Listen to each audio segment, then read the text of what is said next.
Greetings to all, and welcome to the Jamaica Diaspora Show.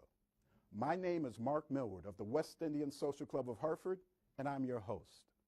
The Jamaica Diaspora Show is aimed at providing viewers with coverage of diaspora news and activities in a variety of areas, including business, arts, health, education, entertainment, politics, immigration, trade, and investment. Our first show featured an exclusive interview with the Most Honorable Andrew P. Holness, Prime Minister of Jamaica, who talked about the Economic Growth Council and harnessing the power of the diaspora. Tune in for more coverage in the future on the activities of the Economic Growth Council and diaspora engagement. Hartford, Connecticut is the third largest population of Jamaicans in the United States, behind Miami and New York. We intend to provide our viewing audience with global diaspora perspectives and coverage from the US, UK, Canada, Jamaica, and of course the Caribbean. Please join us weekly, Saturdays at 2 p.m. and Sundays at 3 p.m. on Hartford Public Access Television, providing global television network coverage at www.hpatv.org.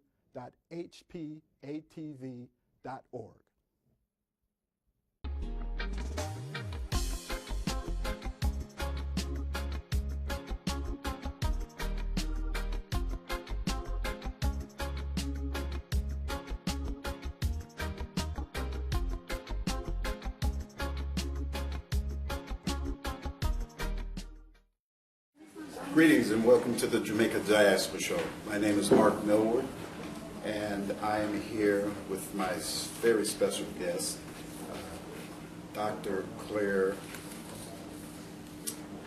Nelson. Yes. How are you? I'm fine, thank you. We are on location, ladies and gentlemen, in Kingston, Jamaica, at the Jamaica Diaspora Conference, Jamaica Diaspora Conference 55. How are you enjoying the conference? Well, it's a great opportunity for me to network with people who live around the country. Occasionally we meet up in different places in New York or Los Angeles, especially during Caribbean American Heritage Month, and certainly on the phone. So it's nice to meet up with old friends and to make new connections as we continue to spread our message in the United States. Now, Dr. Nelson, you are known. Well, first I want to get a little bit further into your background. You are, by education... Well, I'm an engineer. I'm a futurist and I'm an engineer. But I'm a true Jamaican, so I couldn't stop at 2 jobs. I have 4 jobs. So I'm a futurist, a sustainability engineer.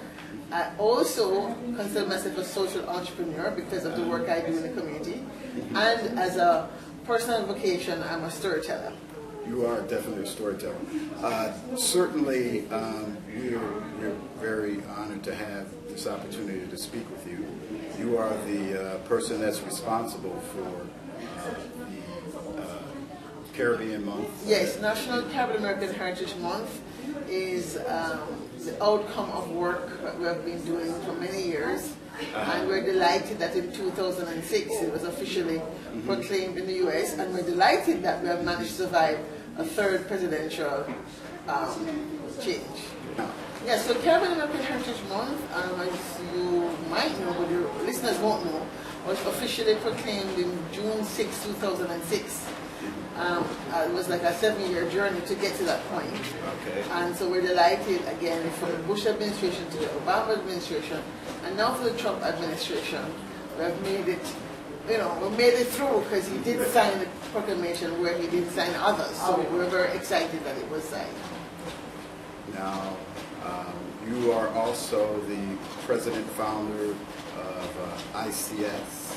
Can you tell us a little about ICS? Yes, so the Institute of Caribbean Studies, commonly known as ICS, was founded back in 1993 by a group of young Turks led by me in order to provide a voice for Caribbean young professionals at the time to begin to engage the status quo in Washington, D.C. We recognized at the time it was the Reagan era that there were lots of pundits talking about the Caribbean and Northern Caribbean, We also recognized that there was a flaw in the way Caribbean organizations were organized. They were mostly social organizations. And there was no means by which we could engage the power of either, let's say, the U.S. Leadership, as well as also even our governments. At the time, I worked at the Inter-American Development Bank, and I was very familiar with some of the development challenges because I worked on Caribbean issues. And so would be very frustrated when I found my young friends complaining and they being frustrated, and I thought, what if we were able to tap into all the meetings that would happen in Washington, D.C. when the ministers are in town, which I knew about because I would always be around that, and borrow them to talk to the diaspora. So that's how we began to get engaged. And so in 1993 we had our first convened meeting, and by 1994 we organized the first Caribbean Economic Symposium in June, which was tagged on to what was then the World Bank Caribbean Group for Economic Cooperation and Development. And so because of that, from day one we were able to get the participation of people like the then Minister of Finance of Barbados, the then Trade Commissioner for Jamaica, and the then Prime Minister of St. Kitts and Nevis. So we had a really robust start from day one. Okay. Now, you are also involved with the new legislation for diaspora involvement. So last year when we found out that Congressman Engel had written this bill to demand that the U.S. pay attention to the Caribbean region, and do so by having a law that says the department must have a strategic agenda shared with Congress that governs a 3-year agenda. And we were delighted, especially that he wrote into that bill, the diaspora, civil society, including the diaspora, should be consulted. Now, we have been doing events on Capitol Hill since 1999. We consider our mentor to be Congresswoman Donna Christensen, because she was the first congressperson to host us on the Hill. Congresswoman Barbara Lee is the congressperson we worked with for Caribbean American Heritage Month, and more recently, since Congresswoman Yvette Clarke has basically become the voice of the Caribbean community because she has such a large Caribbean American voting bloc. And we've also been working with her office. So those three, in a sense, were our triumvirate. And so once we found about that, and once the bill was signed into law in December by President Obama, we recognized that despite the seeming uncertainty around the Trump administration, we had a legal opportunity, and indeed an obligation and privilege, to use that bill to really ensure that the Caribbean did not miss whatever opportunities might exist, despite the change in waves in U.S. foreign policy. And so, because we already had a relationship with State Department, ICS already had been selected by State Department as a diaspora partner. I myself became a White House champion of change because of the State Department putting my name forward. So I know I already had that level of access into State Department personally and organizationally. So with that, we were able to convene a meeting with State Department in February, and then we asked them to host a public briefing in March, where we would put together a paper along the same lines in which they were going to organize their thinking and present our findings, that this would fulfill their obligation to have a diaspora engagement. So it worked out exactly that way. We were able to get about, I think, 40 people show up in Washington in March. It was a very small meeting, was intentionally small. At that time, we shared with them our what was then called a draft non-paper. And basically, they were very, I guess, in favor of what we said and suggested that we officially launch our paper after they launched their paper as the Diaspora Companion Paper to the State Department report. So our document is now considered the diaspora consultation outcome and as fully fulfilling the requirements of the law. And out of that, we have proposed that there be regional consultations. We'll do one in New York, hopefully in September, and we're looking at a quarterly consultation at different points around the country. And we'll be working with our partners around the country, around the U.S., the country in the U.S. that is, to make sure that happens. All right. Now, what is the bill called? What is it? It's HR. It's HR 4939. That's the bill. 4939. Or House resolution, and then once it became a law, it's Public Law 1142291, I believe. And ICS is actually leading the effort to operationalize, as you would say? Well, we are leading the diaspora part of it. So the bill requires that the U.S. Department, State Department, and AID consult with civil society, including private sector organizations and diaspora. The Caribbean Central American Action is the leading Caribbean private sector organization based in Washington. So they are the de facto go-to person for the State Department as representing the Caribbean private sector. ICS is a leading Caribbean American advocacy organization in Washington, D.C., and so we are the de facto go-to organization for the State Department when it comes to diaspora engagement. Well, so ISC has quite a few initiatives.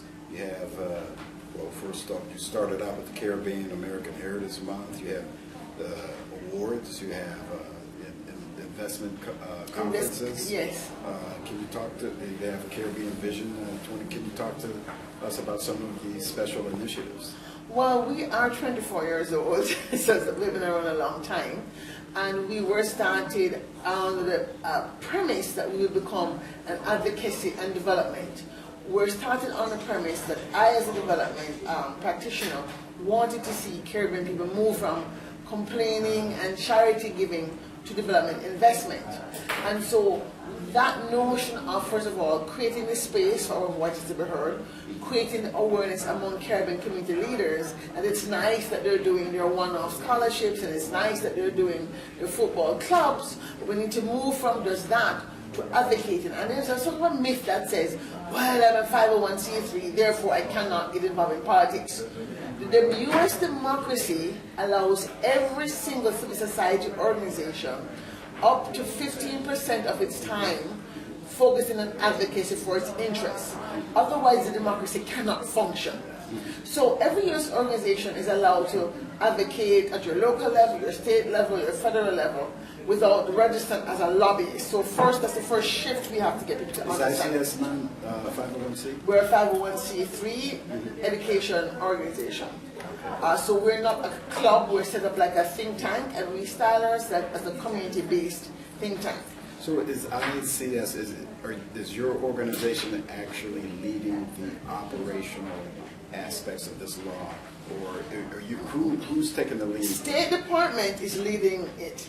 We as a diaspora organization will be leading of the observation and the pushing and the advocacy on the implementation. We have no budget to lead an implementation. The Department report is very focused. It only has a few points. It had to be, I think, 5 pages. And so that, for example, in agriculture, their report says they will engage with food technology and food safety. Our statement on agriculture is much broader. Our statement says agriculture is an underpinning sector for Caribbean growth and development, and we want to see increases in teacher exchanges, faculty exchanges. We want to see increase in research and development partnerships. What does that mean? For us, that means that when you look at the way the U.S. budget, whether it's USDA, whether it's State Department, is looking at food security, most of their work has been focused on food security in Asia and Africa. As a result, the private sector and the private funding agencies and financial institutions have not put any financing. There's no buzz around Caribbean agriculture. So when you look at agri-finance companies and agri-finance conferences, the Caribbean is not even a blip on the screen. So we did not limit our vision statement to a 3-year strategic engagement. We have designed our position paper as a vision/tactical paper around what needs to